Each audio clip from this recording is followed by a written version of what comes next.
Hi, I'm Ron Goldstein with Real Estate for Newlyweds with episode 2. Should newlyweds rent or should they buy? Today we're going to discuss that. First, who are renters?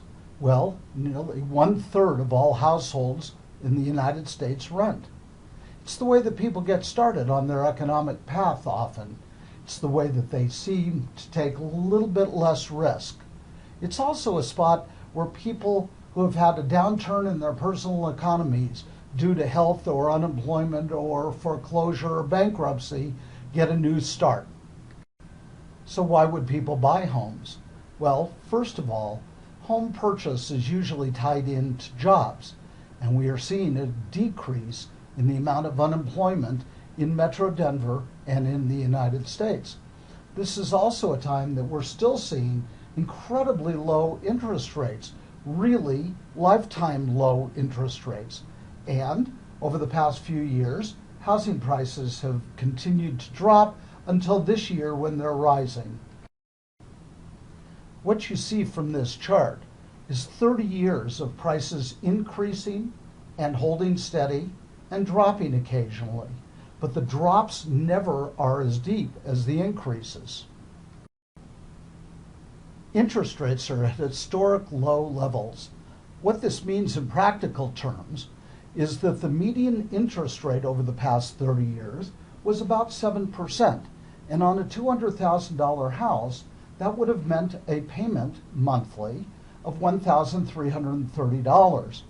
At the current 3.5% interest rates, that exact same mortgage would have a payment of $900, saving the consumer $430 per month. So what does renting cost? Well, an average home in Metro Denver, single-family residence, is costing the tenants $1,500 per month.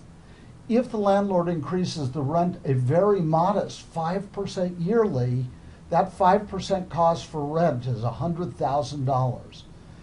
All of the improvements the tenant has put in is lost. The landlord owns them.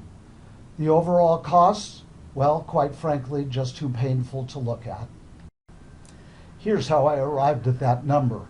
If you take year one at $1,500 a month, and then you raise it 5% the following year, and then 5% each year for just 5 years, you're at $100,000 in annual payment of rent. It's easy to get started at home ownership. FHA programs are back, requiring only a 3.5% down payment.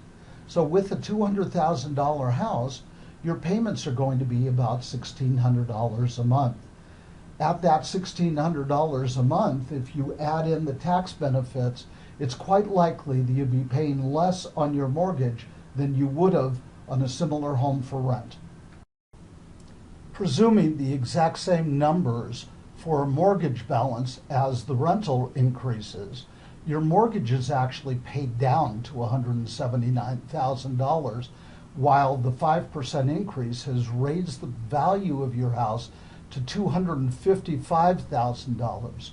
Your net worth is up almost $55,000. And more good news, Uncle Sam wants to help, because the interest on your mortgage is tax deductible, as is the property taxes. You can take a look at an app from the National Association of Realtors called MID Calc, and you're able to calculate what benefit you'd get from tax deduction on owning a home. So here are some basic reasons to buy instead of to rent. Number one, you build equity by paying down on the loan. You take advantage of the tax advantages. Owning your own house gives you freedom and the ability to customize and room to grow and privacy, and most of all, the pride of ownership.